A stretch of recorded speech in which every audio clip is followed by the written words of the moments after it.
National Herald കേസിൽ സോണിയാഗാന്ധിക്കും രാഹുൽ ഗാന്ധിക്കുമെതിരെ ഇഡിയുടെ കുറ്റപത്രം. ഈ കേസിലെ ആദ്യ കുറ്റപത്രമാണിത്. ഈ മാസം 25-ന് ഹാജരാകണമെന്നാണ് വിവരം.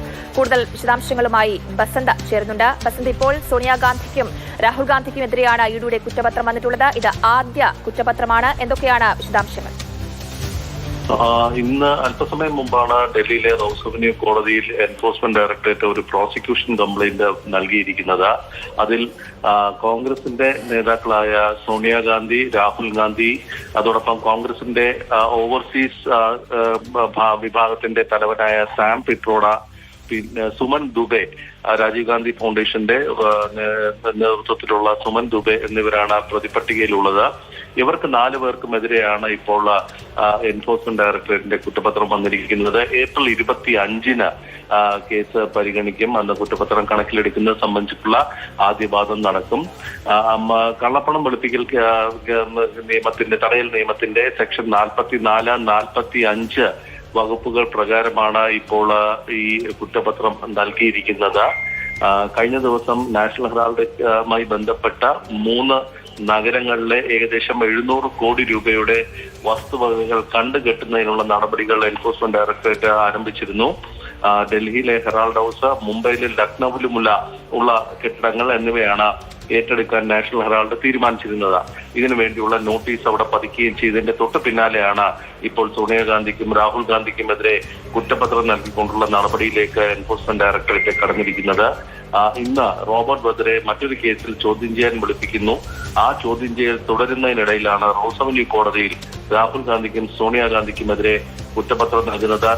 സോണിയാഗാന്ധിക്കെതിരെ ഒരുപക്ഷെ ആദ്യമായിട്ടായിരിക്കും ഇത്തരത്തിലൊരു കേസ് കോടതിയിൽ വരുന്നത്. കേസിലെ അടുത്ത നടപടി എന്തായിരിക്കും? ഏപ്രിൽ 25-നാണ് ഇത് കോഗ്നിസൻസ് എടുക്കാനായിട്ട് കോടതി വെച്ചിരിക്കുന്നത്. ആ ദിവസം ഇരുവരും ഹാജരാകണം. റൌസ് അവന്യൂ കോടതിയിലാണ് ഇരുവരും ഹാജരാകേണ്ടത്. ഒരുപക്ഷെ ഈ കഴിഞ്ഞ ഒരു 6 മാസം മുമ്പ് സോണിയാഗാന്ധിയും രാഹുൽ ഗാന്ധിയും ദിവസങ്ങളോളം എൻഫോഴ്സ്മെന്റ് ഡയറക്ടറേറ്റ് ഈ കേസുമായി ബന്ധപ്പെട്ട ചോദ്യം ചെയ്യൽ നടത്തിയിരുന്നു. ഇരുവരും വളരെ രാത്രി വരെ ഇതിന്റെ അകത്ത് ഉണ്ടായിരുന്നു. 661 കോടി രൂപയുടെ നാഷണൽ ഹെറാൾഡിന്റെ സ്വത്തുക്കൾ, അതോടൊപ്പം തന്നെ അസോസിയേറ്റ് ജേർണൽസിന്റെ സ്വത്തുവകകൾ കൈയടക്കാൻ ഗാന്ധി കുടുംബവും അതിന് ഗൂഢാലോചന നടത്തിയിരുന്നു എന്നുള്ളതാണ് കേസ്. സാം പിട്രോഡയും അതോടൊപ്പം സുമൻ ദുബെയും ഈ ഇടപാടിൽ പങ്കാളികളായിരുന്നു എന്നുള്ളതാണ് പ്രധാനമായും വരുന്നത്. ഏകദേശം 2000 കോടി വരെ വരും എന്നാണ് കണക്ക് കൂട്ടപ്പെടുന്നത്. നാഷണൽ ഹെറാൾഡുമായി ബന്ധപ്പെട്ട സ്വത്തുവകകൾ, അതായത് കോൺഗ്രസിന്റെ പത്രമായിരുന്ന അല്ലെങ്കിൽ മുഖപത്രമായിരുന്ന ഒരു കാലഘട്ടത്തിലായിരുന്ന ഈ കെട്ടിടങ്ങൾ, അതായത് ഡൽഹിയിലെ ഹെറാൾഡ് ഹൗസ്, നഗര ഹൃദയത്തിൽ തന്നെയുള്ള ഹെറാൾഡ് ഹൗസ്, മുംബൈയിലും ലക്നൌവിലുമുള്ള കെട്ടിടങ്ങൾ, ഇവയെല്ലാം തന്നെ 50 ലക്ഷം രൂപയ്ക്ക് അസോസിയേറ്റ് ജേർണൽസ് ലിമിറ്റഡ് എന്ന ഒരു കമ്പനി വഴി രാഹുൽ ഗാന്ധി, സോണിയാഗാന്ധി അല്ലെങ്കിൽ ഗാന്ധി കുടുംബം അത് കൈയടക്കി എന്നുള്ളതാണ് ആരോപണം.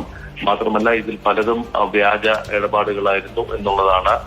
പല ഈ വാടക നൽകിയിരിക്കുന്ന വാടക ചീട്ടുമായി ബന്ധപ്പെട്ട് തന്നെ വ്യാജമായിരുന്നു. കോടികളുടെ വ്യാജ ഇടപാടുകളാണ് ഇതുമായി ബന്ധപ്പെട്ട് നടന്നത് എന്നാണ് എൻഫോഴ്സ്മെന്റ് ഡയറക്ടറേറ്റ് ആരോപിക്കുന്നത്. ശരി ബസന്ത്, നാഷണൽ ഹെറാൾഡ് കേസിൽ സോണിയാഗാന്ധിക്കും രാഹുൽ ഗാന്ധിക്കുമെതിരെയാണ് ഇഡിയുടെ കുറ്റപത്രം. ഈ കേസിലെ ആദ്യ കുറ്റപത്രമാണിത്. ബസന്താണ് വിവരങ്ങൾ പങ്കുവച്ചത്.